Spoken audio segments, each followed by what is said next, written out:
Hey folks, how's it going out there? Darren Scorsese here from the Drum Room 2 at North Park University, where I teach. And welcome to the Drum Woodshed channel. I'm going to do a video here, and as long as the security doesn't come and knock on the door and ask why I'm here when everyone else is going home for Thanksgiving break, it's because I wanted to bring one more video to you. And it should be a little bit of fun. I'm going to try to do this extemporaneously and no edits, so I'm going to try to make it a one shoot here. We'll see how I do. The idea here is this is it's what I've been working on all along, but we're going to take the ideas that Alan Dawson taught, which were kind of shown to me through my teacher, Johnny Lee Lane, of using Ted Reed's syncopation to develop independence, mostly jazz independence, but it's a little bit deeper on that with what I'm doing, or at least I like to think so. So we're going to kind of expand on those ideas that Alan Dawson taught from Ted Reed syncopation and later John Ramsey put into book form. So if anything, this series is kind of like we're going to expand on those ideas a little bit and work some things for practice. What we're going to work on today is adding 2-note and 3-note triplet phrases into that grid of playing syncopation along with your jazz time. Now, we're all very familiar with, taking a jazz pattern, maybe feathering the bass, hi-hat, and 2 and 4, and reading Ted Reed's syncopation exercises 1 through 8 on the snare drum. That's level 1 if Alan Dawson system.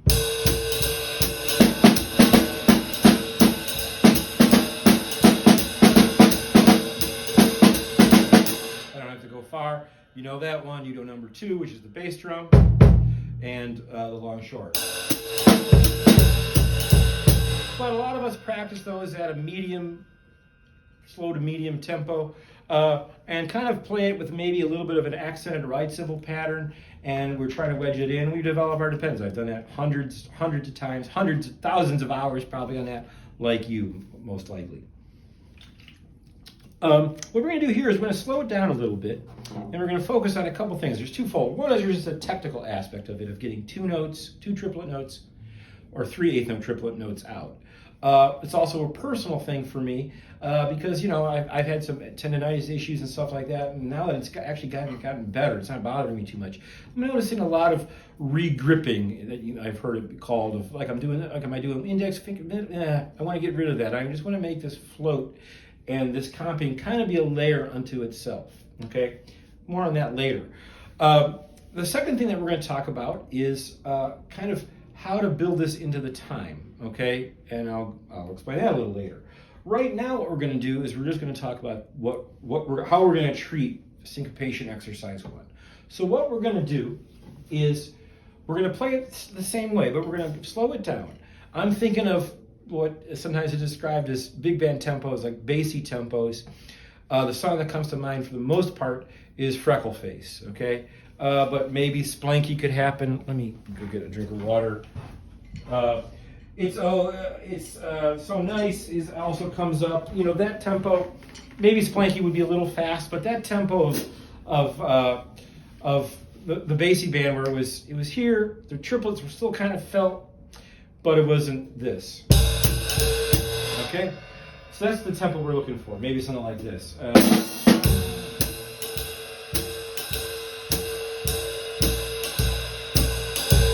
First technical thing is what we're going to do is any floating offbeat eighth note, anything that looks like this, we're going to turn into this. So.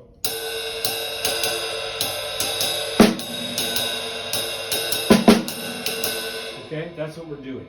Now, this is going to sometimes end up being 3 notes because we will sometimes see the 8th note followed by a quarter. That will be. And then it's slightly harder if it's the 8th note is on the and to 2, going to 3.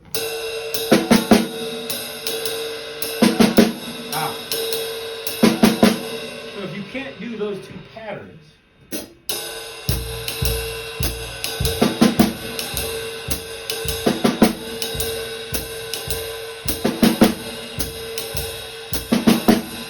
I already have to practice that a little bit. But now what we're going to do is we're going to read that down, and anytime we see an offbeat eighth note, we're going to put 2 triplet notes on it, 2 eighth offbeat, offlets, if you will, on the triplet. I've used that term before. You have a couple of questions.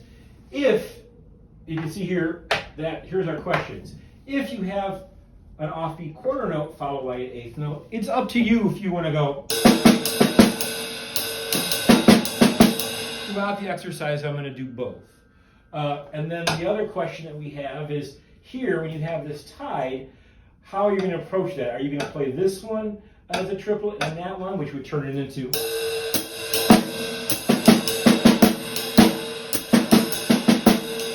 Up to you if you want to do that. I think right now I'm just going to do anything that is eighth note rest and then an eighth note. Okay?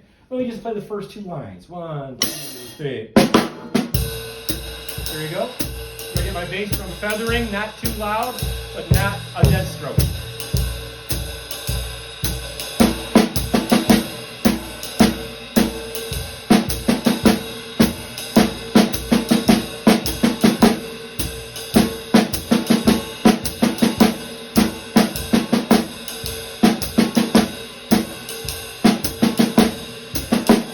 We go on and on and on, okay? That is basically it. You're going to run into more of these alternatives as you move through the pages, and that's the way you're going to practice it. It can get a real nice feel, and you're developing your independence, you're working on those triplets, and you might, if not, you would never play that much comping on a Basie tune, but maybe you would use that technique to maybe do a mini setup. Another thing I talk with my students is we play time, and then we take our hand off the ride cymbal, and we play a fill, and then we go back. And as you know, I've heard from numerous big band drummers, you know, much more experienced than I, John Riley for one, coming from Mel Lewis probably, is that the more we can stay at the ride cymbal, the better. So instead of, if I could be, okay, better, okay? So that's the exercise. I'll play a little bit more of it.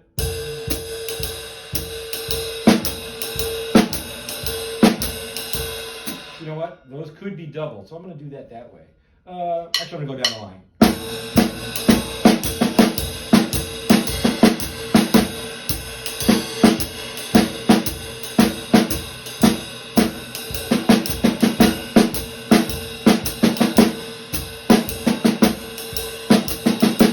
You're developing your independence. Here's where the tip is that might be kind of where I really want to work on it. Okay? When we practice these, and I see a lot of students when they're playing this kind of stuff, they're playing their good time.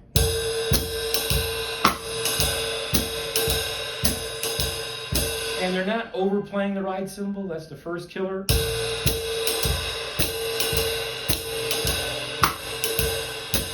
And then when they start adding this, and this is not just this tempo, this is all tempos, they start throwing this in against the ride cymbal, and it almost invariably gets ahead a little bit. Your snare drum timing will get a little ahead, which then pushes your ride cymbal to creep, and now you start sounding urgent. I'll try to give that example. I'll just play just line even without my exercise.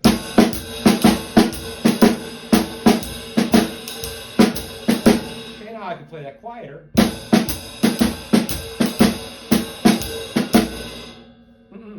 Okay, still doesn't really feel good.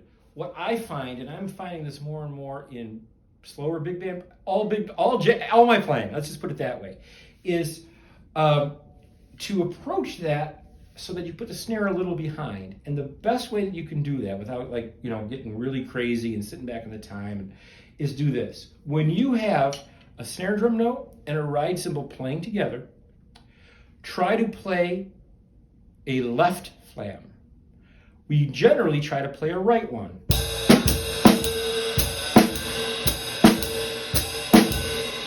Try it as a left flam. Now, really we're trying to make it unison, and it probably isn't going to sound like a unison, but do it that way.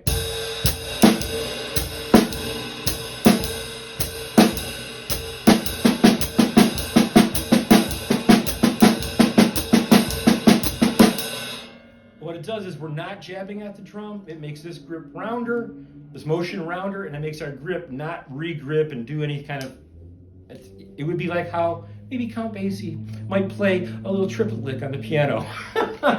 So that's the idea. So you do work out the exercise, get the independence together, and then when you really want to start phrasing it, try that idea of playing it as anytime you're playing the ride and the snare together, approach it as a left flam. That was really obvious. The ride hit a little early.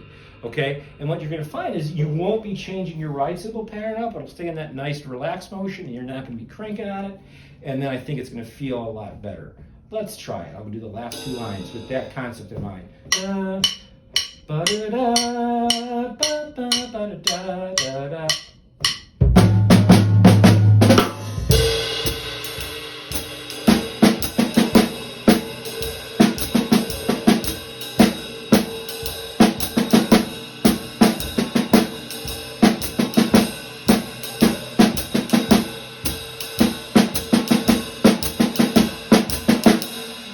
I might be getting a little bit loose on it. I might be actually pulling it back a little bit, but now I have that control to do it. Versus, okay, a lot of this, a lot of tongue bite or lip biting. We don't want to get rid of that. Play it like, as it used to be described as Mel Lewis, like you're sitting down on your couch in your living room eating a sandwich. Then you could up the intensity. But that technique of playing any unison with the intention of being a left flam will really work. And I'm finding this to be great when I'm playing samba music, okay, where you're trying to do the fast 8th note and you're like, when I do those little clicks, if I'm thinking of all those little ideas as, it puts it on the back side of the beat, the rim click, and it'll really glue in. I want everyone to try that in anything that they're practicing. Practice it with a click and see how far you can pull it back and get away with it. I don't know how much it'll do, but I definitely feel that it fattens my groove. And sometimes, if I'm playing a groove and we're talking about micro, ticks on the metronome, and somebody's saying, "Oh, that sounds a little fast," just thinking of that sometimes will get it just slow enough that everybody goes, "Okay, that's perfect." I wish it would happen more. Luckily for me, it happens often enough, all right? So give that idea a try. Again, the first thing is offbeat 8th note, double it. We're hitting the hour because I can hear the bells, and this is how long I wanted this video to go. Thanks a lot. I made it through without an edit. A couple of stumbles, that's okay. Give that an idea, give it a whirl. Let me know in the comments, and good on you, and have a good Thanksgiving. All right, and if you like this video, hey, why not subscribe to the Drumwood Shed.